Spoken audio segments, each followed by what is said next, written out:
While the Albanese Labor government has been busy pretending it can change the global climate, and the Prime Minister and his Foreign Minister Penny Wong have been pretending they can resolve the conflict in the Middle East, they've had much less focus and much less success in their own region, in their own backyard. In the South Pacific, Australia's diplomacy matters. As the largest, richest and most powerful nation in the region and a former colonial power, we are a major player in the Pacific. Well, we used to be. With China increasingly trying to exert its influence in the region, seeking to undermine the influence of Australia and the United States, our foreign policy has been challenged, or more to the point, we've been caught napping.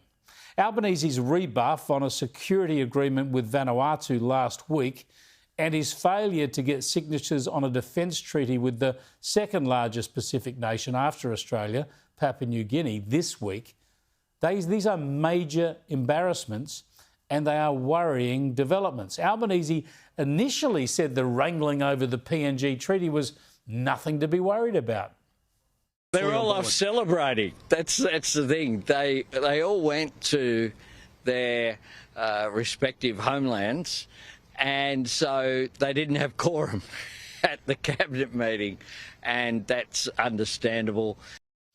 A little patronising, no? Next he'll be joking about water lapping at their islands.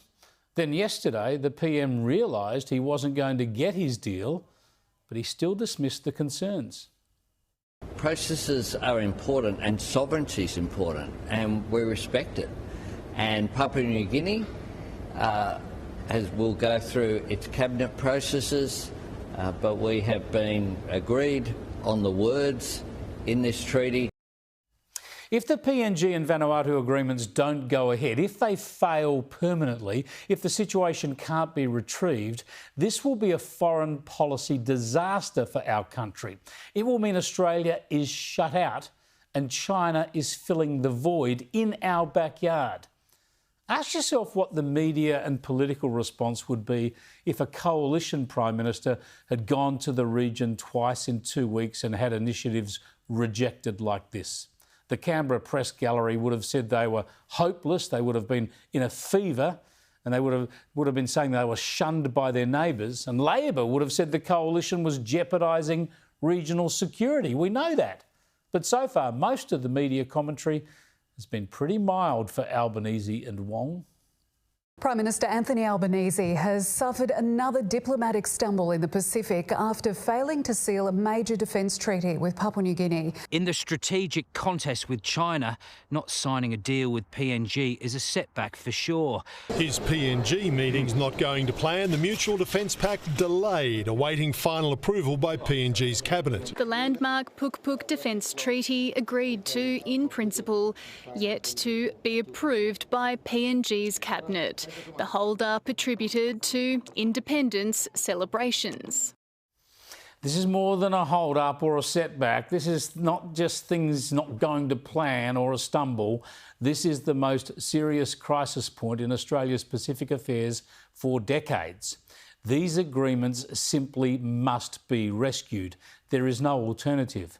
And once that's done, the government will have to work extra hard to recover from this setback and make sure the deals are implemented effectively. Make no mistake, these agreements are about embedding Australian security interests in the region, protecting freedom and democracy in our region, and holding the expansionist interventions of the Chinese Communist power at bay. And while all this is going on, Albanese's Labor colleague, Victorian Premier Jacinta Allan, is spending almost as much time in China as Albo himself did earlier this year, ingratiating herself and talking up cooperation with China and even Chinese investment in Victorian infrastructure. It's so important to the future of our city and state that we have even stronger relationships with our #1 trading partner. It's about jobs. It's about supporting our way of life. And also, as we've seen this week, Victoria's been welcomed with open arms, whether it's here in Shanghai, in Beijing, in Nanjing. We're about to head off to Chengdu. We've got two sister state relationships. We're the only state to do so, with Jiangsu and Sichuan. They're big parts of the Chinese economy, but they're also big parts of Victoria's community because so many people from those provinces have chosen Melbourne and Victoria as their home. Maybe Albanese will need to strike a security agreement with Victoria too, just to make sure China doesn't gain too much influence there either.